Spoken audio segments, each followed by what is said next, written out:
Magandang araw mga kagabay, ngayon po yung August 28, 2024, araw po ng Miyerkules, araw ng ating debosyon sa mahal na Ina ng Laging Saklolo. At napakaganda po muli ng ating Ebanghelyo sapagkat ipinapaalala ng Panginoon na huwag nawa tayong matulad sa mga Pariseo at Iskriba, kilala bilang mga hipokrito sa kanilang lipunan ng panahon ng ating Panginoon.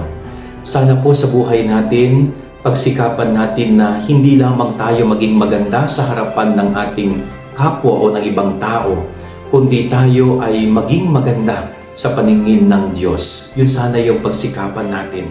Kahit gaano tayo kaganda sa harapan ng ibang tao, kung pangit naman ang ating itsura sa harapan ng Diyos, baliwala po yung ating effort na yan. So yun ang palagi nating ipagdasal, na sana patuloy tayong maging maganda, maayos at malinis sa harapan ng Diyos upang sa ganon ay magpapatuloy ang kalinisan at kaayusan na ito sa mga taong nakakasalamuhan natin. Yan ang ating gabay-aral ngayong maghapon. God bless po sa inyo lahat. Pagpalain kayo ng Panginoon.